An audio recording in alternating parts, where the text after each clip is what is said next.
नमस्कार दोस्तों आज मैं आपको सत्यवान सावित्री की कथा सुना रहा हूँ। धर्मराज युधिष्ठिर ने मार्कंडेय ऋषि से कहा, हे ऋषि श्रेष्ठ, मुझे अपने कष्टों की चिंता नहीं है, किंतु इस द्रौपदी के कष्ट को देखकर अत्यंत क्लेश होता है।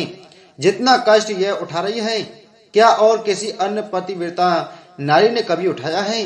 तब मार्कंडेय ऋषि बोले, हे धर्मराज, तुम्हारे इस प्रश्न के उत्तर में मैं तुम्हें पतिव्रता सावित्री की कथा सुनाता हूँ। मद्र देश के राजा का नाम अश्वपति था। उनके कोई भी संतान न थी, इसलिए उन्होंने संतान प्राप्ति के लिए सावित्री देवी की बड़ी उपासना की, जिसके फल स्वरूप उनकी एक अत्यंत सुंदर कन्या उत्पन्न हुई। सावित्री देवी की कृपा से उत्पन्न उस कन्या का नाम अश्वपति ने सावित्री ही रख दिया। सावित्री की उम्र, रूप, गुण और लावण्य शुक्ल पक्ष के चंद्रमा की तरह बढ़ने लगी और वह युवावस्था को प्राप्त हो गई। अब उसके पिता राजा अश्वपति को उसके विवाह की चिंता होने लगी।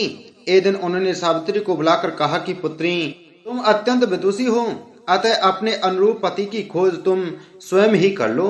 पिता की आज्ञा पाकर सावित्री एक वृद्ध तथा अत्यंत बुद्धिमान मंत्री को साथ लेकर पति की खोज हेतु देश विदेश के पर्यटन के लिए निकल पड़ी। जब वह अपना पर्यटन कर वापस अपने घर लौटी तो उस समय सावित्री के पिता देवर्षि नारद के साथ भगवत चर्चा कर रहे थे। सावित्री ने दोनों को प्रणाम किया और कहा कि हे पिता, आपकी आज्ञा अनुसार मैं पति का चुनाव करने के लिए अनेक देशों का पर्यटन कर वापस लौटी हूँ। साल्व देश में घुमतसेन नाम से विख्यात एक बड़े ही धर्मात्मा राजा थे, किंतु बाद में देववश वे अंधे हो गए। जब वे अंधे हुए उस समय उनके पुत्र की बाल्यावस्था थी। धुमतसेन के अंधत्व तथा उसके पुत्र के बाल्यपन का लाभ उठाकर उसके पड़ोसी राजा ने उनका राज्य छीन लिया। तब से वे अपनी पत्नी एवं पुत्र सत्यवान के साथ वन में चले आए और कठोर व्रतों का पालन करने लगे। उनके पुत्र सत्यवान अब युवा हो गए हैं, वे सर्वथा मेरे योग्य हैं, इसलिए उन्हीं को मैंने पति रूप में चुना है। सावित्री की बातें सुनकर देवर्षि नारद बोले कि हे राजन, पति के रूप में सत्यवान का चुनाव करके सावित्री ने बड़ी भूल की है। नारद जी के वचनों को सुनकर अश्वपति चिंतित होकर बोले, हे देवर्षि, सत्यवान में ऐसे कौन से अवगुण हैं जो आप ऐसा कह रहे हैं? इस पर नारद जी ने कहा कि राजन, सत्यवान तो वास्तव में सत्य का ही रूप है और समस्त गुणों का स्वामी है, किंतु वह अल्पायु है और उसकी आयु केवल 1 वर्ष ही शेष रह गई है। उसके बाद वह मृत्यु को प्राप्त हो जाएगा। देवर्षि की बातें सुनकर राजा अश्वपति ने सावित्री से कहा कि पुत्री, तुम नारद जी के वचनों को सत्य मानकर किसी दूसरे उत्तम गुणों वाले पुरुष को अपना पति के रूप में चुन लो। इस पर सावित्री बोली कि हे तात, भारतीय नारी अपने जीवन काल में केवल एक ही बार पति का वर्ण करती है। अब चाहे जो भी हो, मैं किसी दूसरे को अपने पति के रूप में स्वीकार नहीं कर सकती। सावित्री दृढ़ता को देखकर देवर्षि नारद अत्यंत प्रसन्न हुए और उनकी सलाह के अनुसार राजा अश्वपति ने सावित्री का विवाह सत्यवान के साथ कर दिया। विवाह के पश्चात सावित्री अपने राजसी वस्त्राभूषणों को त्याग कर तथा वल्कल धारण कर अपने पति एवं सास ससुर जी के साथ वन में रहने लगी। पति तथा सास ससुर की सेवा ही उसका धर्म बन गया। किंतु जो जो समय व्यतीत होता जाता था, सावित्री के मन का भय बढ़ता जाता था। अंततः वह दिन भी आ गया जिस दिन सत्यवान की मृत्यु निश्चित थी। उस दिन सावित्री ने दृढ़ निश्चय कर लिया कि वह आज अपने पति को एक भी पल अकेला नहीं छोड़ेगी। जब सत्यवान लकड़ी काटने हेतु कंधे पर कुल्हाड़ी रखकर वन में जाने के लिए तैयार हुए तो सावित्री भी उसके साथ जाने के लिए तैयार हो गई। सत्यवान ने उसे बहुत समझाया कि वन का मार्ग अत्यंत दुर्गम है और वहां जाने में तुम्हें बहुत कष्ट होगा, किंतु सावित्री अपने निश्चय पर अड़ी रही और अपने सास ससुर से आज्ञा लेकर सत्यवान के साथ गहन वन में चली गई। लकड़ी काटने के लिए सत्यवान एक वृक्ष पर जा चढ़े, किंतु थोड़ी ही देर में वे अस्वस्थ होकर वृक्ष से उतर आए। उनकी अस्वस्थता और पीड़ा को ध्यान में रखकर सावित्री ने उन्हें वहीं वृक्ष के नीचे अपने सिर को अपनी जांघ पर रखकर लेटा लिया। लेटने के बाद सत्यवान अचेत हो गए। सावित्री समझ गई कि अब सत्यवान का अंतिम समय आ गया है, इसलिए वह चुपचाप अश्रु बहाते हुए ईश्वर से प्रार्थना करने लगी। अकस्मात सावित्री ने देखा कि एक कांतिमय कृष्ण वर्ण हष्ट पुष्ट मुकुटधारी व्यक्ति उसके सामने खड़ा है। सावित्री ने उससे पूछा कि हे देव, आप कौन हैं? उन्होंने उत्तर दिया कि सावित्री, मैं यमराज हूँ और तुम्हारे पति को लेने आया हूँ। सावित्री बोली, हे प्रभु, सांसारिक प्राणियों को लेने के लिए तो आपके दूत आते हैं, किंतु क्या कारण है कि आज आपको स्वयं आना पड़ा? यमराज ने उत्तर दिया कि देवी, सत्यवान धर्मात्मा तथा गुणों का समुद्र है। मेरे दूत उसे ले जाने के योग्य नहीं है, इसलिए मुझे स्वयं आना पड़ा है। इतना कहकर यमराज ने बलपूर्वक सत्यवान के शरीर में से पास में बंधा अंगुष्ठ मात्र परिमाण वाला जीव निकाला और दक्षिण दिशा की ओर चल पड़ा। सावित्री अपने पति को ले जाते हुए देखकर स्वयं भी यमराज के पीछे पीछे चल पड़ी। कुछ दूर जाने के बाद जब यमराज ने सावित्री को अपने पीछे आते देखा तो कहा कि हे सावित्री, तू मेरे पीछे मत आ, क्योंकि तेरे पति की आयु पूर्ण हो चुकी है और वह अब तुझे वापस नहीं मिल सकता। अच्छा हो कि तू लौटकर अपने पति के मृत शरीर के अंत्येष्टि की व्यवस्था कर। अब इस स्थान से आगे तू नहीं जा सकती। सावित्री बोली कि हे प्रभु, भारतीय नारी होने के नाते पति का अनुगमन ही तो मेरा धर्म है और मैं इस स्थान से आगे तो क्या आपके पीछे आपके लोक तक भी जा सकती हूँ, क्योंकि मेरे पतिव्रत धर्म के बल से मेरी गति कहीं भी रुकने वाली नहीं है। यमराज बोले कि सावित्री, मैं तेरे पातिव्रत धर्म से अत्यंत प्रसन्न हूँ, इसलिए तू सत्यवान के जीवन को छोड़कर जो चाहे वह वरदान मुझसे मांग ले। इस पर सावित्री ने कहा कि प्रभु, मेरे ससुर नेत्रहीन हैं, आप कृपा करके उनके नेत्रों की ज्योति पुनः प्रदान कर दें। यमराज बोले कि ऐसा ही होगा, लेकिन अब तू वापस लौट जा। सावित्री ने कहा कि भगवान, जहाँ मेरे प्राणनाथ होंगे वहीं मेरा निश्चल आश्रम होगा। इसके सिवा मेरी एक बात और सुनिए, मुझे आज आप जैसे देवता के दर्शन हुए हैं और देव दर्शन तथा संत समागम कभी निष्फल नहीं जाते। इस पर यमराज ने कहा कि हे देवी, तुमने जो कहा है वह मुझे अत्यंत प्रिय लगा है। अब तू फिर सत्यवान के जीवन को छोड़कर एक वर और मांग ले। सावित्री बोली, हे देव, मेरे ससुर राजच्युत होकर वनवासी जीवन व्यतीत कर रहे हैं, मुझे यह वर दें कि उनका राज उन्हें वापस मिल जाए। यमराज बोले, तथास्तु, अब तू लौट जा। सावित्री ने फिर कहा कि हे प्रभु, सनातन धर्म के अनुसार मनुष्यों का धर्म है कि वह सब पर दया करें। सत्पुरुष तो अपने पास आए हुए शत्रुओं पर भी दया करते हैं। यमराज बोले कि हे कल्याणी, तू नीति में अत्यंत निपुण है और जैसे प्यासे मनुष्य को जल पीकर जो आनंद प्राप्त होता है, तू वैसा ही आनंद प्रदान करने वाले वचन कहती है। तेरी इस बात से प्रसन्न होकर मैं तुम्हें पुनः एक वर देना चाहता हूँ, किंतु तू सत्यवान का जीवन वर के रूप में नहीं मांग सकती। तब सावित्री ने कहा कि मेरे पिता राजा अश्वपति के कोई पुत्र नहीं है, अतः प्रभु कृपा करके उन्हें पुत्र प्रदान करें। यमराज बोले कि मैंने तुझे यह वर भी दिया, अब तू यहाँ से चली जा। सावित्री ने फिर कहा कि हे यमदेव, मैं अपने पति को छोड़कर एक क्षण भी जीवित नहीं रह सकूंगी। आप तो संत हृदय हैं और सत्संग से सहृदयता में वृद्धि ही होती है, इसलिए संतों से सब प्रेम करते हैं। यमराज बोले कि कल्याणी, तेरे वचनों को सुनकर मैं तुझे सत्यवान के जीवन को छोड़कर एक और अंतिम वर देना चाहता हूँ, किंतु इस वर के पश्चात तुम्हें वापस जाना होगा। सावित्री ने कहा कि प्रभु, यदि आप मुझसे इतने ही प्रसन्न हैं तो मेरे ससुर धुमसेन के कुल की वृद्धि करने के लिए मुझे 100 पुत्र प्रदान करने की कृपा करें। यमराज बोले कि ठीक है, यह वर भी मैंने तुझे दिया, अब तू यहाँ से चली जा। किंतु सावित्री यमराज के पीछे ही चलती रही। उसे अपने पीछे आता देख यमराज ने कहा कि सावित्री, तू मेरा कहना मानकर वापस चली जा और सत्यवान के मृत शरीर के अंतिम संस्कार की व्यवस्था कर। इस पर सावित्री बोली कि हे प्रभु, आपने अभी ही मुझे 100 पुत्रों का वरदान दिया है। यदि मेरे पति का अंतिम संस्कार हो गया तो मेरे पुत्र कैसे होंगे और मेरे ससुर के कुल की वृद्धि कैसे हो पाएगी। सावित्री के वचनों को सुनकर यमराज आश्चर्य में पड़ गए और अंत में उन्होंने कहा कि सावित्री, तू अत्यंत विदुषी और चतुर है। तूने अपने वचनों से मुझे चक्कर में डाल दिया है। तू पतिव्रता है, इसलिए जा, मैं सत्यवान को जीवन दान देता हूँ। इतना कहकर यमराज वहां से अंतर्ध्यान हो गए और सावित्री वापस सत्यवान के शरीर के पास लौट आई। सावित्री के निकट आते ही सत्यवान की चेतना लौट आई। इतनी कथा सुनाकर मार्कंडेय मुनि बोले, हे युधिष्ठिर, इस प्रकार उस पतिव्रता नारी ने अपने ससुर कुल के साथ अपने पिता के कुल का भी उद्धार किया। इसी प्रकार यह पतिव्रता द्रौपदी भी आप सबका उद्धार करेंगी। इसलिए आप समस्त चिंताओं को भूलकर अच्छे दिन आने की प्रतीक्षा करें। भगवान नारायण कहते हैं, नारद, जब राजा अश्वपति ने विधि पूर्वक भगवती सावित्री की पूजा करके इस स्त्रोत से उनका स्तवन किया, तब देवी उनके सामने प्रकट हो गईं। उनका श्री विग्रह ऐसा प्रकाशमान था मानो हजारों सूर्य एक साथ उदित हो गए हों। साध्वी सावित्री अत्यंत प्रसन्न होकर हंसती हुई राजा अश्वपति से इस प्रकार बोली, मानो माता अपने पुत्र से बात कर रही हूँ। उस समय देवी सावित्री की प्रभा से चारों दिशाएं उद्भासित हो रही थीं। देवी सावित्री ने कहा, महाराज, तुम्हारे मन की जो अभिलाषा है उसे मैं जानती हूँ। तुम्हारी पत्नी के संपूर्ण मनोरथ भी मुझसे छिपे नहीं हैं, अतः सब कुछ देने के लिए मैं निश्चित रूप से प्रस्तुत हूँ।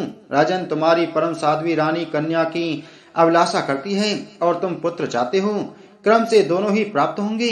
सावित्री नामक कन्या की उत्पत्ति, विवाह, सत्यवान की मृत्यु, इस प्रकार कहकर भगवती सावित्री ब्रह्मलोक में चली गईं और राजा भी अपने घर लौट आए। यहाँ समयानुसार पहले कन्या का जन्म हुआ।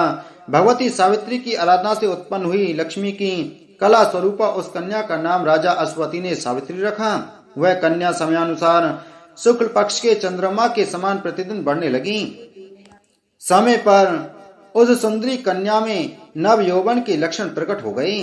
धुमसेन कुमार सत्यवान का उसने पति रूप में वर्ण किया, क्योंकि सत्यवान सत्यवादी, सुशील एवं नाना प्रकार के उत्तम गुणों से संपन्न थे। राजा ने रत्नमय भूषणों से अलंकृत करके अपनी कन्या सावित्री सत्यवान की समर्पित कर दी। सत्यवान भी ससुर की ओर से मिले हुए बड़े भारी दहेज के साथ उस कन्या को लेकर अपने घर चले गए। 1 वर्ष व्यतीत हो जाने के पश्चात सत्य पराक्रमी सत्यवान अपने पिता की आज्ञा के अनुसार हर्षपूर्वक फल और ईंधन लाने के लिए अरण्य में गए। उनके पीछे पीछे साध्वी सावित्री भी गई। देववश सत्यवान वृक्ष से गिरे और उनके प्राण प्रयाण कर गए। मुने यमराज ने उनके अंगष्ट सदृश जीवात्मा को सूक्ष्म शरीर के बाहर बांधकर यमपुरी के लिए प्रस्थान किया। तब साध्वी सावित्री भी उनके पीछे लग गई। संयमनी पुरी के स्वामी साधु श्रेष्ठ यमराज ने सुंदरी सावित्री को पीछे पीछे आती देख मधुर वाणी में कहा। धर्मराज ने कहा, अहो सावित्री, तुम इस मानव देह से कहाँ जा रही हो? यदि पतिदेव के साथ जाने की तुम्हारी इच्छा है तो पहले इस शरीर का त्याग कर दो। मृत्यु लोक का प्राणी इस 5 भौतिक शरीर को लेकर मेरे लोक में ही जाने का अधिकारी है। साध्वी, तुम्हारा पति सत्यवान भारतवर्ष में आया था, उसकी आयु अब पूर्ण हो चुकी, अतः अपने किए हुए कर्म का फल भोगने के लिए अब वह मेरे लोक को जा रहा है। प्राणी का कर्म से ही जन्म होता है और कर्म से ही उसकी मृत्यु भी होती है। सुख, दुख, भय और शोक ये सब कर्म के अनुसार प्राप्त होते रहते हैं। कर्म के प्रभाव से जीव इंद्र भी हो सकता है। अपना उत्तम कर्म उसे ब्रह्मपुत्र तक बनाने में समर्थ है। अपने शुभ कर्म की सहायता से प्राणी श्रीहरि का दास बनकर जन्म आदि विकारों से मुक्त हो सकता है। संपूर्ण सिद्धि, अमृतत्व तथा श्रीहरि के सालोक्य आदि 4 प्रकार के पद भी अपने शुभ कर्म के प्रभाव से मिल सकते हैं। देवता, मनु, राजेंद्र, शिव, गणेश, मुनीन्द्र, तपस्वी, क्षत्रिय, वैश्य, मलेच्छ, स्थावर, जंगम, पर्वत, राक्षस, किन्नर, अधिपति, वृक्ष, पशु, किरात, अत्यंत सूक्ष्म जंतु, कीड़े, दैत्य, दानव तथा असुर, ये सभी योनियां प्राणी को अपने कर्म के अनुसार प्राप्त होती हैं। इसमें कुछ भी संशय नहीं है। इस प्रकार सावित्री से कहकर यमराज मौन हो गए। भगवान नारायण कहते हैं, मुनि, पतिव्रता सावित्री ने यमराज की बात सुनकर परम भक्ति के साथ उनका स्तवन किया। फिर वह पूछने लगी। सावित्री ने पूछा, भगवान, कौन कार्य है? किस कर्म के प्रभाव से क्या होता है? कैसे फल में कौन कर्म हेतु है? कौन देह है और कौन देही है? अथवा संसार में प्राणी किसकी प्रेरणा से कर्म करता है? ज्ञान, बुद्धि, शरीरधारियों के प्राण, इंद्रियां तथा उनके लक्षण एवं देवता, भोक्ता, भोजेता, निष्कृति तथा जीव और परमात्मा, ये सब कौन और क्या हैं? इन सब का परिचय देने की कृपा कीजिए। धर्मराज बोले, साध्वी सावित्री, कर्म 2 प्रकार के हैं, शुभ और अशुभ।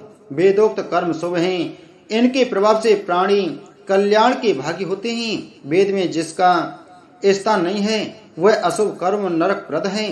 भगवान विष्णु की जो संकल्प रहित अहेतु की सेवा की जाती है उसे कर्म निर्मूल रूपा कहते हैं। ऐसी ही सेवा हरि भक्ति प्रदान करती है। कौन कर्म के फल का भोगता है और कौन निर्लिप्त, इसका उत्तर यह है। श्रुति का वचन है कि श्री हरि का जो भक्त है वह मनुष्य मुक्त हो जाता है।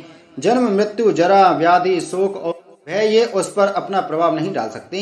साध्वी, श्रुति में मुक्ति भी 2 प्रकार की बताई गई हैं, जो सर्वसम्मत है। एक को निर्वाण प्रदा कहते हैं और दूसरी हरि भक्ति प्रदान।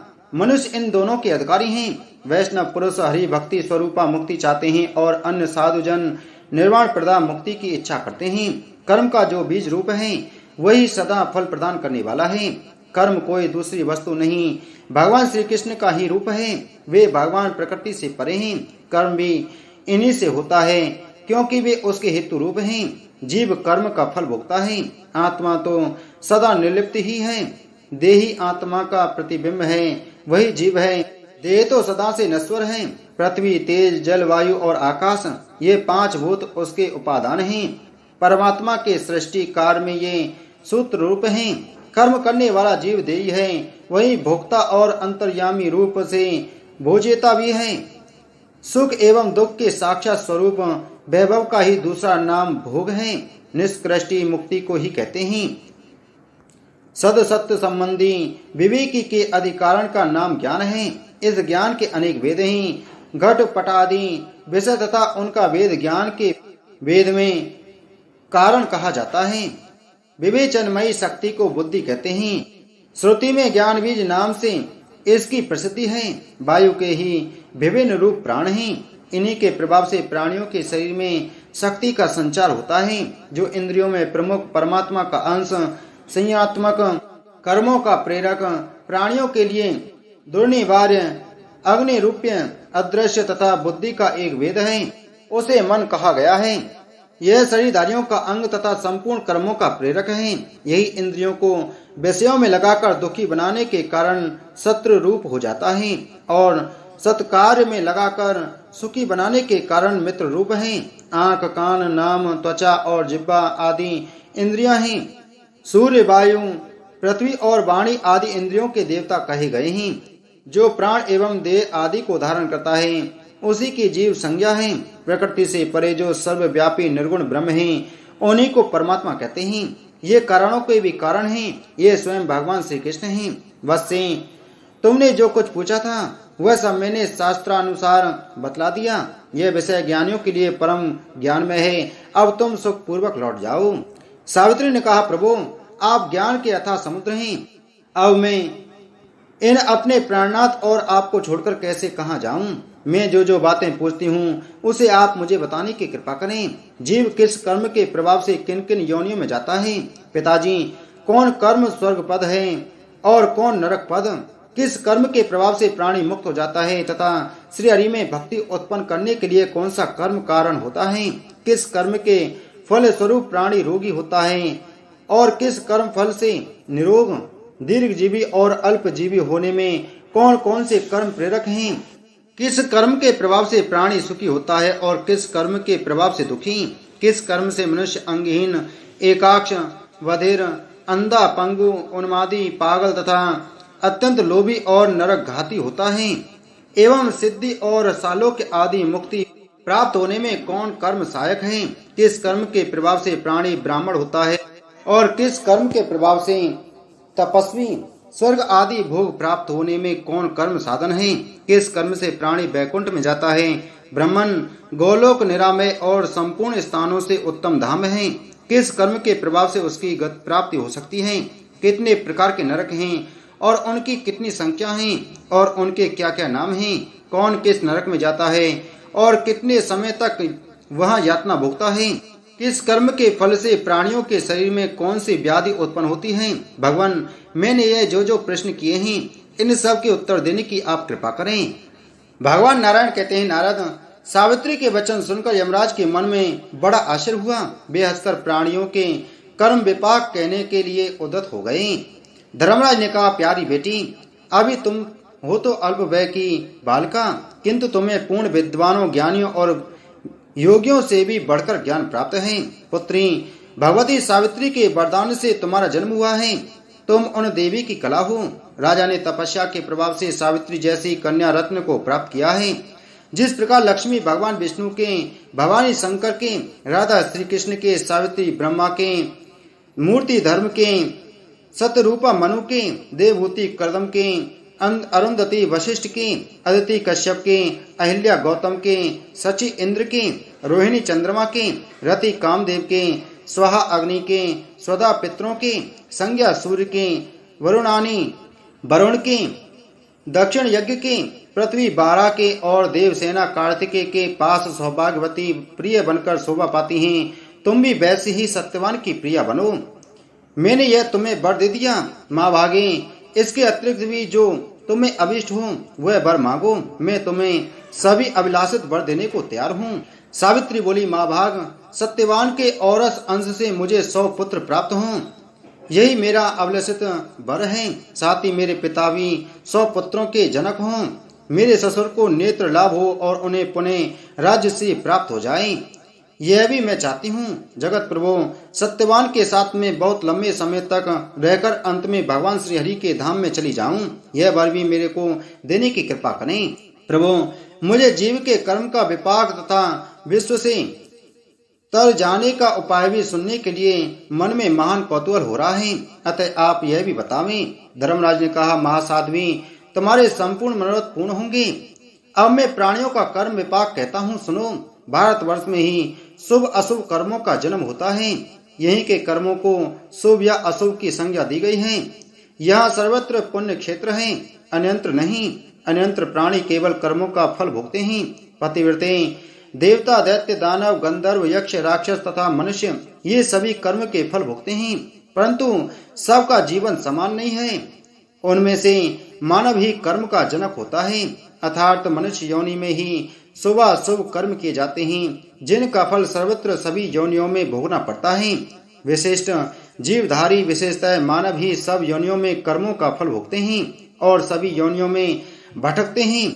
वे पूर्व जन्म का किया हुआ शुभ अशुभ कर्म भोगते हैं। शुभ कर्म के प्रभाव से वे स्वर्ग लोक में जाते हैं और अशुभ कर्म के प्रभाव से उन्हें नरक में भटकना पड़ता है।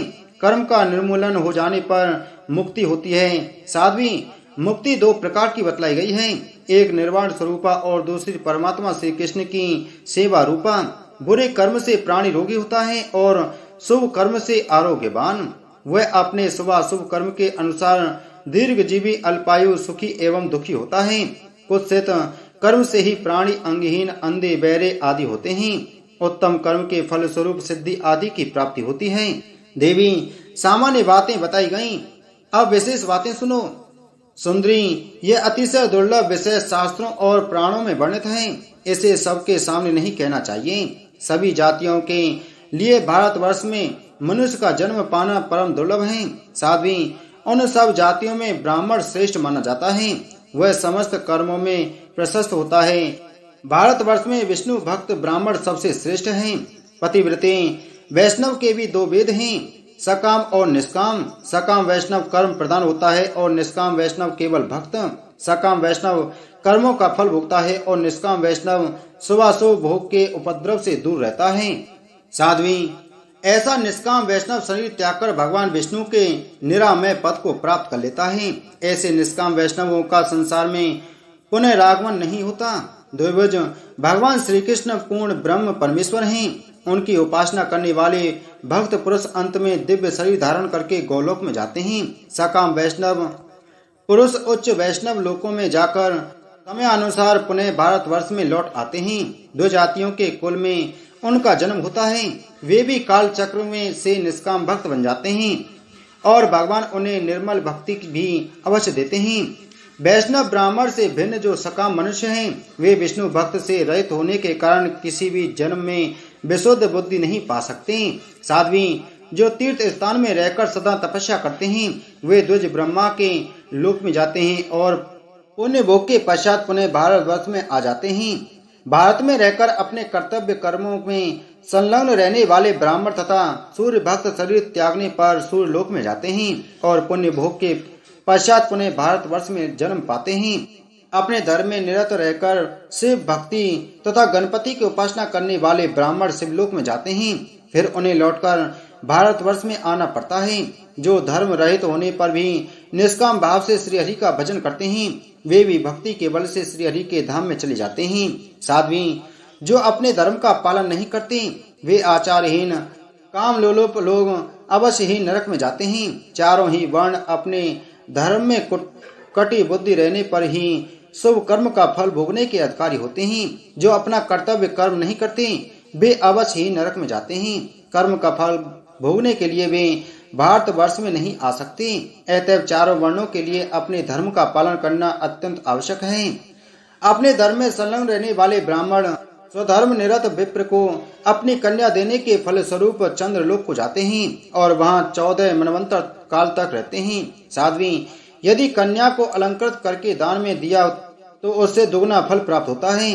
उन साधु पुरुषों में यदि कामना हो तब तो वे चंद्रमा के लोक में जाते हैं। निष्काम भाव से दान करें तो वे भगवान विष्णु के परम धाम में पहुंच जाते हैं। गव्य, दूध, चांदी, स्वर्ण, वस्त्र, घृत, फल और जल ब्राह्मणों को देने वाले पुण्यात्मा पुरुष चंद्रलोक में जाते हैं। साध्वी, 1 मनवंतर तक वे वहां सुविधा पूर्वक निवास करते हैं।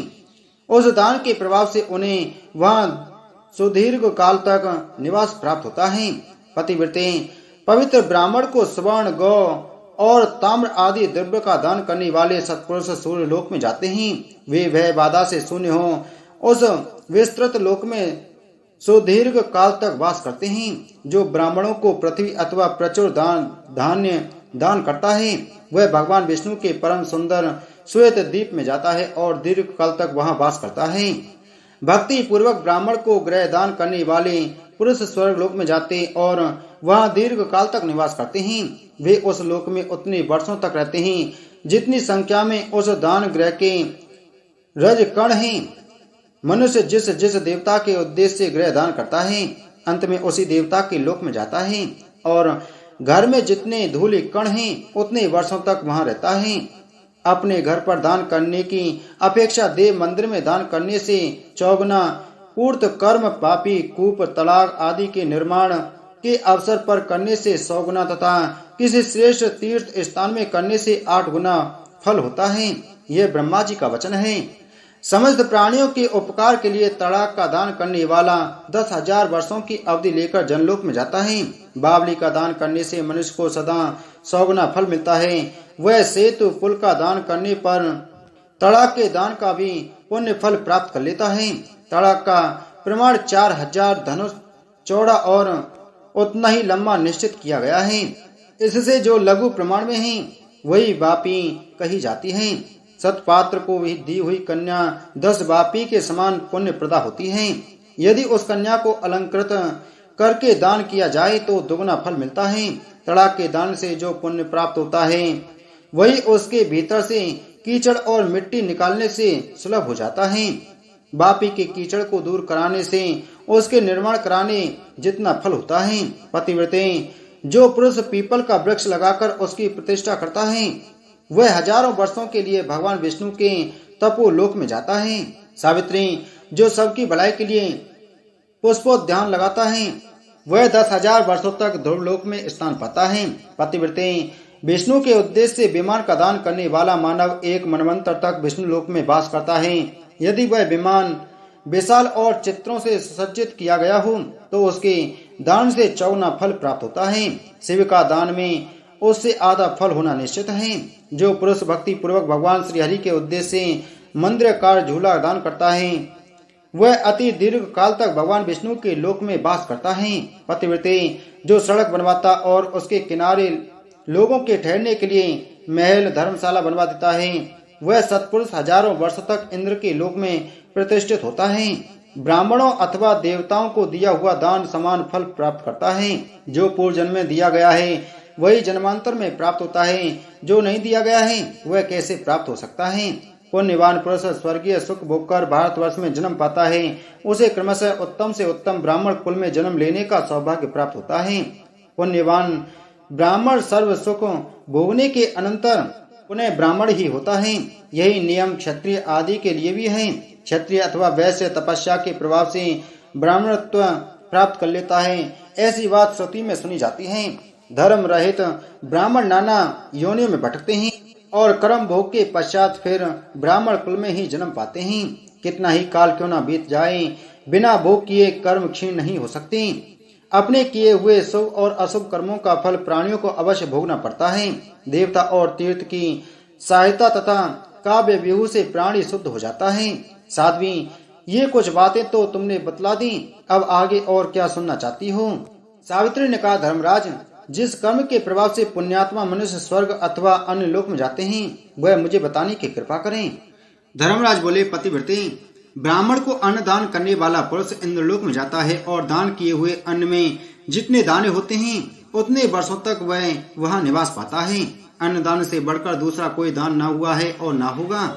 इसमें न कभी पात्र की परीक्षा की आवश्यकता होती है और न समय की। साध्वी, यदि ब्राह्मणों अथवा देवताओं को आसन दान किया गया हो तो हजारों वर्षों तक अग्निदेव के लोक में रहने की सुविधा प्राप्त हो जाती है। जो पुरुष ब्राह्मण को दूध देने वाली गौ दान करता है वह गौ के शरीर में जितने रोए होते हैं उतने वर्षों तक वैकुंठ लोक में प्रतिष्ठित रहता है। यह गौदान साधारण दिनों की अपेक्षा पर्व के समय 4 गुना, तीर्थ में 100 गुना और नारायण क्षेत्र में कोटि गुना फल देने वाला होता है। जो मानव भारतवर्ष में रहकर भक्ति पूर्वक ब्राह्मण को गौ प्रदान करता है वह हजारों वर्षों तक चंद्रलोक में रहने का अधिकारी बन जाता है। दुग्धवती गौ ब्राह्मण को देने वाला पुरुष उसके रोम पर्यंत वर्षों तक विष्णु लोक में प्रतिष्ठित होता है। जो ब्राह्मण को वस्त्र सहित शालिग्राम शिला का दान करता है वह चंद्रमा और सूर्य के स्थिति काल तक वैकुंठ में सम्मान पूर्वक रहता है। ब्राह्मण को सुंदर स्वच्छ छत्र का दान करने वाला व्यक्ति हजारों वर्षों तक वरुण के लोक में आनंद करता है। साध्वी, जो ब्राह्मण को 2 पादुकाएं प्रदान करता है उसे 10,000 वर्षों तक वायु लोक में प्रतिष्ठा प्राप्त होती है। मनोहर दिव्य सैया ब्राह्मण को देने से दीर्घ काल तक चंद्रलोक में प्रतिष्ठा होती है। जो देवताओं अथवा ब्राह्मणों को दीप दान करता है वह ब्रह्मलोक में वास करता है। उस पुण्य से उसके नेत्रों में ज्योति बनी रहती है तथा वह यमलोक में नहीं जाता। भारतवर्ष में जो मनुष्य ब्राह्मण को हाथी दान करता है वह इंद्र की आयु पर्यंत उनके आदेश शासन पर विराजमान होता है। ब्राह्मण को घोड़ा देने वाला भारतवासी मनुष्य वरुण लोक में आनंद करता है। ब्राह्मण को उत्तम शिविका पालकी प्रदान करने वाला विष्णु लोक में जाता है। जो ब्राह्मण को पंखा तथा सफेद चमर अर्पण करता है वह वायु लोक में सम्मान पाता है। जो भारतवर्ष में ब्राह्मण को धान का पर्वत देता है वह धान के दानों के बराबर वर्षों तक विष्णु लोक में प्रतिष्ठित होता है। दाता और प्रतिग्रहिता दोनों ही वैकुंठ लोक में चले जाते हैं। जो भारतवर्ष में निरंतर भगवान श्री हरि के नाम का कीर्तन करता है उस चिरंजीवी मनुष्य को देखते ही मृत्यु भाग जाती है। भारतवर्ष में जो विद्वान मनुष्य पूर्णिमा को रात भर देवोत्सव मनाने का प्रबंध करता है वह जीवन मुक्त है। इस लोक में सुख भोगकर अंत में वह भगवान विष्णु के धाम को प्राप्त होता है। उत्तर फाल्गुनी में उत्सव मनाने से इससे दोगुना फल मिलता है। जो भारतवर्ष में ब्राह्मण को तिल दान करता है वह तिल के बराबर वर्षों तक विष्णु धाम में सम्मान पाता है। उसके बाद उत्तम योनि में जन्म पाकर चिरंजीवी हो सुख भोगता है। तांबे के पात्र में तिल रखकर दान करने से दोगुना फल मिलता है। जो मनुष्य ब्राह्मण को फल युक्त वृक्ष प्रदान करता है वह फल के बराबर वर्षों तक इंद्रलोक में सम्मान पाता है। फिर उत्तम योनि में जन्म पाकर वह सुयोग पुत्र प्राप्त करता है। फल वाले वृक्षों के दान की महिमा इससे 1000 गुना अधिक बताई गई है। अथवा ब्राह्मण को केवल फल का भी दान करने वाला पुरुष दीर्घ काल तक स्वर्ग में वास करके उन्हें भारतवर्ष में जन्म पाता है। भारतवर्ष में रहने वाला जो पुरुष अनेक द्रव्यों से संपन्न तथा भांति भांति के धान्यों से भरे पूरे विशाल भवन ब्राह्मण को दान करता है वह उसके फल स्वरूप दीर्घ काल तक कुबेर के लोक में वास पाता है। तत्पश्चात उत्तम योनि में जन्म पाकर वह महान धनवान होता है। साध्वी, हरी भरी खेती से युक्त सुंदर भूमि भक्ति पूर्वक ब्राह्मण को अर्पण करने वाला पुरुष निश्चय पूर्वक वैकुंठ धाम में प्रतिष्ठित होता है। फिर जहाँ की उत्तम प्रजाएं हों, जहाँ की भूमि पकी हुई खेतियों से लहला रही हो, अनेक प्रकार की पुष्पकर्णियों से संयुक्त हो तथा फल वाले वृक्ष और लताएं जिसकी शोभा बढ़ा रही हों, ऐसा श्रेष्ठ नगर जो पुरुष भारतवर्ष में ब्राह्मण को दान करता है वह बहुत लंबे समय तक वैकुंठ लोक में सुप्रतिष्ठित होता है। फिर भारतवर्ष में उत्तम जन्म पाकर राजेश्वर होता है। उसे लाखों नगरों का प्रभुत्व प्राप्त होता है, इसमें संशय नहीं है। निश्चित रूप से ब्रह्म संपूर्ण ऐश्वर्य भूमंडल पर उसके पास विराजमान रहते हैं। अत्यंत उत्तम अथवा मध्यम श्रेणी का भी नगर प्रजाओं से संपन्न हो, बापी तड़ाग तथा भांति भांति के वृक्ष जिसकी शोभा बढ़ाते हों, ऐसे 100 नगर ब्राह्मण को दान करने वाला पुण्यात्मा वैकुंठ लोक में सुप्रतिष्ठित होता है। जैसे इंद्र संपूर्ण ऐश्वर्यों से संपन्न होकर स्वर्ग लोक में शोभा पाते हैं वैसे ही भूमंडल पर उस पुरुष की शोभा होती है। दीर्घ काल तक पृथ्वी उसका साथ नहीं छोड़ती। वह महान सम्राट होता है। अपना संपूर्ण अधिकार ब्राह्मण को देने वाला पुरुष चौगुने फल का भागी होता है, इसमें संशय नहीं है। पतिव्रते जो पुरुष ब्राह्मण को जम्बूद्वीप का दान करता है उसे निश्चित रूप से 100 गुने फल प्राप्त होते हैं। जो 7 द्वीपों की पृथ्वी का दान करने वाले, संपूर्ण तीर्थों में निवास करने वाले, समस्त तपस्याओं में संलग्न, संपूर्ण उपवास व्रत के पालक, सर्वस्व का दान करने वाले तथा संपूर्ण सिद्धियों के पारंगत तथा श्रीहरि के भक्त हैं, उन्हें पुनः जगत में जन्म धारण करना नहीं पड़ता। उनके सामने असंख्य ब्रह्माओं का पतन हो जाता है, परंतु वे श्रीहरि के गोलोक या बैकुंठ धाम में निवास करते रहते हैं। विष्णु मंत्र की उपासना करने वाले पुरुष अपने मानव शरीर का त्याग करने के पश्चात जन्म, मृत्यु एवं जरा से रहित द्रव्य रूप धारण करके श्रीहरि का सारूप्य पाकर उनकी सेवा में संलग्न हो जाते हैं। देवता, सिद्ध तथा अखिल विश्व ये सब के सब समयानुसार नष्ट हो जाते हैं, किंतु श्री कृष्ण भक्तों का कभी नाश नहीं होता। जन्म, मृत्यु और वृद्धावस्था उनके निकट नहीं आ सकती। जो पुरुष कार्तिक मास में श्री हरि को तुलसी अर्पण करता है वह पत्र संख्या के बराबर युगों तक भगवान के धाम में विराजमान होता है। फिर उत्तम कुल में उसका जन्म होता और निश्चित रूप से भगवान के प्रति उसके मन में भक्ति उत्पन्न होती है। वह भारत में सुखी एवं चिरंजीवी होता है। जो कार्तिक में श्री हरि को घी का दीप देता है वह जितने पल दीपक जलता है उतने वर्षों तक हरिधाम में आनंद भोगता है। फिर अपनी योनि में आकर विष्णु भक्ति पाता है। माँ धनवान नेत्र की ज्योति से युक्त तथा दीप्तिमान होता है। जो पुरुष माघ में अरुणोदय के समय प्रयाग की गंगा में स्नान करता है उसे दीर्घ काल तक भगवान श्री हरि के मंदिर में आनंद लाभ करने का अवसर मिलता है। फिर वह उत्तम योनि में आकर भगवान श्री हरि की भक्ति एवं मंत्र पाता है। भारत में जितेंद्र शिरोमणि होता है, पुनः यथा समय मानव शरीर को त्याग कर भगवत धाम में जाता है। वहां से पुनः पृथ्वी तल पर आने की स्थिति उसके सामने नहीं आती। भगवान का सारूप प्राप्त कर वह वहीं उन्हीं की सेवा में सदा लगा रहता है। गंगा में सर्वदा स्नान करने वाला पुरुष सूर्य की भांति भूमंडल पर पवित्र माना जाता है। उसे पद पद पर अश्वमेघ यज्ञ का फल प्राप्त होता है, यह निश्चित है। उसकी चरण रज से पृथ्वी तत्काल पवित्र हो जाती है। वह बैकुंठ लोक में सुख पूर्वक निवास करता है। उस तेजस्वी पुरुष को जीवन मुक्त कहना चाहिए। संपूर्ण तपस्वी उसका आदर करते हैं। जो पुरुष मीन और कर्क के मध्यवर्ती काल में भारतवर्ष में सुवासित जल का दान करता है वह बैकुंठ में आनंद भोगता रहता है। फिर उत्तम योनि में जन्म पाकर रूपवान, सुखी, शिव भक्त, तेजस्वी तथा वेद और वेदांग का पारगामी विद्वान होता है। वैशाख मास में ब्राह्मण को सत्तु दान करने वाला पुरुष सत्तु कण के बराबर वर्षों तक विष्णु मंदिर में प्रतिष्ठित होता है। भारतवर्ष में रहने वाला जो प्राणी श्री कृष्ण जन्माष्टमी का व्रत करता है वह 100 जन्मों के पापों से मुक्त हो जाता है, इसमें संशय नहीं है। वह दीर्घ काल तक वैकुंठ लोक में आनंद भोगता है। फिर उत्तम योनि में जन्म लेने पर उसे भगवान श्री कृष्ण के प्रति भक्ति उत्पन्न हो जाती है, यह निश्चित है। इस भारतवर्ष में श्री शिवरात्रि का व्रत करने वाला पुरुष दीर्घ काल तक शिवलोक में प्रतिष्ठित होता है। जो शिवरात्रि के दिन भगवान शंकर को बेलपत्र चढ़ाता है वह पत्र संख्या के बराबर युगों तक कैलाश में सुख पूर्वक वास करता है। पुनः श्रेष्ठ योनि में जन्म लेकर भगवान शिव का परम भक्त होता है। विद्या, पुत्र, संपत्ति, प्रजा और भूमि ये सभी उसके लिए सुलभ रहते हैं। जो व्रती पुरुष चैत्र अथवा माघ मास में शंकर की पूजा करता है तथा बेंत लेकर उनके सम्मुख रात दिन भक्ति पूर्वक नृत्य करने में तत्पर रहता है वह चाहे 1 मास, आधा मास, 10 दिन, 7 दिन अथवा 2 ही दिन या 1 ही दिन ऐसा क्यों न करें, उसे दिन की संख्या के बराबर युगों तक भगवान शिव के लोक में प्रतिष्ठा प्राप्त हो जाती है। साध्वी, जो मनुष्य भारत में रामनवमी का व्रत करता है वह 7 मनवंतरों तक विष्णु धाम में आनंद का अनुभव करता है। फिर अपनी योनि में आकर राम भक्ति पाता और जितेंद्र शिरोमणि होता है। जो पुरुष भगवती की शरतकालीन महापूजा करता है, साथ ही नृत्य, गीत तथा वाद आदि के द्वारा नाना प्रकार के उत्सव मनाता है वह पुरुष भगवान शिव के लोक में प्रतिष्ठित होता है। फिर श्रेष्ठ योनि में जन्म पाकर वह निर्मल बुद्धि पाता है। अतुल संपत्ति, पुत्र पौत्रों की अभिवृद्धि, महान प्रभाव तथा हाथी घोड़े आदि वाहन ये सभी उसे प्राप्त हो जाते हैं। वह राजराजेश्वर भी होता है, इसमें कोई संशय नहीं है। जो पुरुष पुण्य क्षेत्र भारतवर्ष में रहकर भाद्रपद मास की शुक्लाष्टमी के अवसर पर 1 पक्ष तक नित्य भक्ति भाव से माँ लक्ष्मी जी की उपासना करता है, 16 प्रकार के उत्तम उपचारों से भली भांति पूजा करने में संलग्न रहता है वह वैकुंठ धाम में रहने का अधिकारी होता है। भारतवर्ष में कार्तिक की पूर्णिमा के अवसर पर सैकड़ों गोप एवं गोपियों को साथ लेकर रासमंडली संबंधी उत्सव मनाने की बड़ी महिमा है। उस दिन पाषाणमयी प्रतिमा में 16 प्रकार के उपचारों द्वारा श्री राधा कृष्ण की पूजा करें।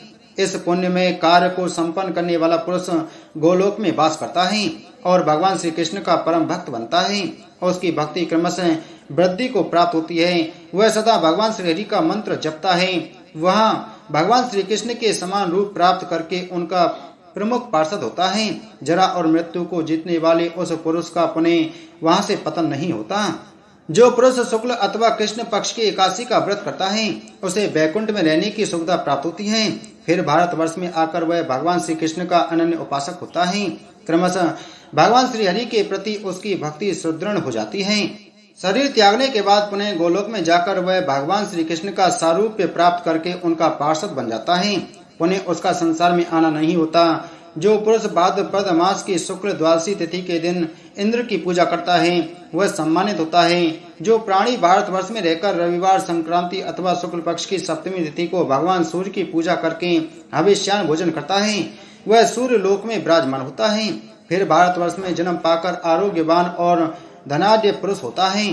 ज्येष्ठ महीने की कृष्ण चतुर्दशी के दिन जो व्यक्ति भगवती सावित्री की पूजा करता है वह ब्रह्मा के लोक में प्रतिष्ठित होता है। फिर वह पृथ्वी पर आकर श्रीमान एवं अतुल पराक्रमी पुरुष होता है। साथ ही वह चिरंजीवी, ज्ञानी और वैभव संपन्न होता है। जो मानव माघ मास के शुक्ल पक्ष की पंचमी तिथि के दिन संयम पूर्वक उत्तम भक्ति के साथ षोडशोपचार से भगवती सरस्वती की अर्चना करता है वह वैकुंठ धाम में स्थान पाता है। जो भारतवासी व्यक्ति जीवन भर भक्ति के साथ नित्य प्रति ब्राह्मण को गौ और स्वर्ण आदि प्रदान करता है वह वैकुंठ में सुख भोगता है। भारतवर्ष में जो प्राणी ब्राह्मण को मिष्टान भोजन कराता है वह ब्राह्मण की रोम संख्या के बराबर वर्षों तक विष्णु लोक में प्रतिष्ठा प्राप्त करता है। जो भारतवासी व्यक्ति भगवान श्री हरि के नाम का स्वयं कीर्तन करता है अथवा दूसरों को कीर्तन करने के लिए उत्साहित करता है वह नाम संख्या के बराबर युगों तक वैकुंठ में विराजमान होता है। यदि नारायण क्षेत्र में नामोच्चारण किया जाए तो करोड़ों गुना फल अधिक प्राप्त होता है। जो पुरुष नारायण क्षेत्र में भगवान श्री हरि के नाम का 1 करोड़ जप करता है वह संपूर्ण पापों से छूटकर जीवन मुक्त हो जाता है वह ध्रुव सत्य है। वह पुनः जन्म न पाकर विष्णु लोक में विराजमान होता है। उसे भगवान सारूप्य प्राप्त हो जाता है वहां से फिर गिर नहीं सकता। जो पुरुष प्रतिदिन पार्थिव मूर्ति बनाकर शिवलिंग की अर्चना करता है और जीवन भर इस नियम का पालन करता है वह भगवान शिव के धाम में जाता है और लंबे समय तक शिवलोक में प्रतिष्ठित रहता है। तत्पश्चात भारतवर्ष में आकर राजेंद्र पद को सुशोभित करता है। निरंतर शालिग्राम की पूजा करके उनका चरणों तक पान करने वाला पुण्यात्मा पुरुष अति दीर्घ काल तक पर्यंत वैकुंठ में विराजमान होता है। उसे दुर्लभ भक्ति सुलभ हो जाती है। संसार में उसका पुनः आना नहीं होता। जिसके द्वारा संपूर्ण तप और व्रत का पालन होता है वह पुरुष इन सत्कर्मों के फलस्वरूप वैकुंठ में रहने का अधिकार पाता है। पुनः उसे जन्म नहीं लेना पड़ता। जो संपूर्ण तीर्थों में स्नान करके पृथ्वी की प्रदक्षिणा करता है उसे निर्वाण पद मिल जाता है। पुनः संसार में उसकी उत्पत्ति नहीं होती। भारत जैसे पुण्य क्षेत्र में जो अश्वमेघ यज्ञ करता है वह दीर्घ काल तक इंद्र के आदि आसन पर विराजमान रहता है। राजस्व यज्ञ करने से मनुष्य को इससे चौगुना फल मिलता है। सुंदरी, संपूर्ण यज्ञों से भगवान विष्णु का यज्ञ श्रेष्ठ कहा गया है। ब्रह्मा ने पूर्व काल में बड़े समारोह के साथ इस यज्ञ का अनुष्ठान किया था। पतिव्रते उस यज्ञ में दक्ष प्रजापति और शंकर में कलह मच गया था। ब्राह्मणों ने क्रोध में आकर नंदी को शाप दिया था और नंदी ने ब्राह्मणों को। यही कारण है कि भगवान शंकर ने दक्ष के यज्ञ को नष्ट कर डाला। पूर्व काल में दक्ष, धर्म, कश्यप, शेषनाग, कर्दम मुनि, स्वयंभु मनु, उनके पुत्र प्रियव्रत, शिव, सनत कुमार, कपिल तथा ध्रुव ने विष्णु यज्ञ किया था। उसके अनुष्ठान से हजारों राजस्व यज्ञों का फल निश्चित रूप से मिल जाता है। वह पुरुष अवश्य अनेक कल्पों तक जीवन धारण करने वाला तथा जीवन मुक्त होता है। भामिनी, जिस प्रकार देवताओं में विष्णु, वैष्णव पुरुषों में शिव, शास्त्रों में वेद, वर्णों में ब्राह्मण, तीर्थों में गंगा, पुण्यात्मा पुरुषों में वैष्णव, व्रतों में एकादशी, पुष्पों में तुलसी, नक्षत्रों में चंद्रमा, पक्षियों में गरुण, स्त्रियों में भगवती, मूल प्रकृति राधा, आधारों में वसुंधरा, चंचल स्वभाव वाली इंद्रियों में मन, प्रजापतियों में ब्रह्मा, प्रजेश्वरों में प्रजापति, वनों में वृंदावन, वर्षों में भारतवर्ष, श्रीमानों में लक्ष्मी, विद्वानों में सरस्वती देवी, पतिव्रताओं में भगवती दुर्गा और सौभाग्यवती श्री कृष्ण पत्नियों में श्री राधा सर्वोपरि मानी जाती हैं। उसी प्रकार संपूर्ण यज्ञों में विष्णु यज्ञ श्रेष्ठ माना जाता है। संपूर्ण तीर्थों का स्नान, अखिल यज्ञों की दीक्षा तथा व्रतों एवं तपस्याओं और चारों वेदों के पाठ का तथा पृथ्वी की प्रदक्षिणा का फल अंत में यही है कि भगवान श्री कृष्ण की मुक्तिदायिनी सेवा सुलभ हो। प्राणों, वेदों और इतिहास में सर्वत्र श्री कृष्ण के चरण कमलों की अर्चना को ही सारभूत माना गया है। भगवान के स्वरूप का वर्णन, उनका ध्यान, उनके नाम और गुणों का कीर्तन, स्तोत्रों का पाठ, नमस्कार, जप, उनका चरणोदक और नैवेद्य ग्रहण करना, यह नित्य का परम कर्तव्य है। साध्वी इसे सभी चाहते हैं और सर्वसम्मति से यही सिद्ध भी है। वत्से, अब तुम प्रकृति से परे तथा प्राकृतिक गुणों से रहित पर ब्रह्म श्री कृष्ण की निरंतर उपासना करो। मैं तुम्हारे पतिदेव को लौटा देता हूँ, इन्हें लो और सुखपूर्वक अपने घर को जाओ। मनुष्यों का यह मंगलमय कर्म विपाक मैंने तुमको सुना दिया। यह प्रसंग सर्वेपसित, सर्वसम्मत तथा तत्व ज्ञान प्रदान करने वाला है। भगवान नारायण कहते हैं, नारद, धर्मराज के मुख से उपयुक्त वर्णन सुनकर सावित्री की आंखों में आनंद के आंसू झलक पड़े। उसका शरीर पुलकायमान हो गया। उसने पुनः धर्मराज से कहा। सावित्री बोली, धर्मराज, वेद वेत्ताओं में श्रेष्ठ प्रभु, मैं किस विधि से प्रकृति से भी पर भगवान श्री कृष्ण की आराधना करूं, यह बताइए। भगवान में आपके द्वारा मनुष्यों के मनोहर शुभ कर्म का विपाक सुन चुकी।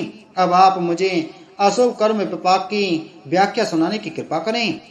ब्राह्मण सती सावित्री इस प्रकार कहकर फिर भक्ति से अत्यंत नम्र हो वेदोक्त स्तुति का पाठ करके धर्मराज की स्तुति करने लगी। सावित्री ने कहा, प्राचीन काल की बातें हैं। महाभाग सूर्य ने पुष्कर में तपस्या के द्वारा धर्म की आराधना की। तब धर्म के अंशभूत जिन्हें पुत्र रूप में प्राप्त किया, उन भगवान धर्मराज को मैं प्रणाम करती हूँ, जो सबके साक्षी हैं, जिनकी संपूर्ण भूतों में समता है, अतएव जिनका नाम समन है। उन भगवान समन को मैं प्रणाम करती हूँ, जो कर्मानुरूप काल के सहयोग से विश्व के संपूर्ण प्राणियों का अंत करते हैं। उन भगवान कृतांत को मैं प्रणाम करती हूँ, जो पापी जनों को शुद्ध करने के निमित्त दंडनीय के लिए ही हाथ में दंड धारण करते हैं तथा जो समस्त कर्मों के उपदेशक हैं। उन भगवान दंडधर को मेरा प्रणाम है, जो विश्व के संपूर्ण प्राणियों का तथा उनकी समूची आयु का निरंतर परिगणन करते रहते हैं, जिनकी गति को रोक देना अत्यंत कठिन है। उन भगवान काल को मैं प्रणाम करती हूँ, जो तपस्वी वैष्णव धर्मात्मा देने को उदत हैं। उन भगवान यम को मैं प्रणाम करती हूँ, जो अपनी आत्मा में रमन करने वाले सर्वज्ञ पुण्यात्मा पुरुषों के मित्र तथा पापियों के लिए कष्टप्रद हैं। उन पुण्य मित्र नाम से प्रसिद्ध भगवान धर्मराज को मैं प्रणाम करती हूँ, जिनका जन्म ब्रह्मा जी के वंश में हुआ है तथा जो ब्रह्म तेज से सदा प्रज्वलित रहते हैं एवं जिनके द्वारा पर ब्रह्म का सतत ध्यान होता रहता है। उन ब्रह्मवंशी भगवान धर्मराज को मेरा प्रणाम है। मुनि इस प्रकार प्रार्थना करके सावित्री ने धर्मराज को प्रणाम किया। तब धर्मराज ने सावित्री को विष्णु भजन तथा कर्म के विपाक का प्रसंग सुनाया। जो मनुष्य प्रातः उठकर निरंतर इस यमाष्टक का पाठ करता है, उसे यमराज से भय नहीं होता और उसके सारे पाप नष्ट हो जाते हैं। यदि महान पापी व्यक्ति भी भक्ति से संपन्न होकर निरंतर इसका पाठ करता है, तो यमराज अपने काव्य व्यू से निश्चित ही उसकी शुद्धि कर देते हैं। बोलो धर्मराज जी महाराज की जय।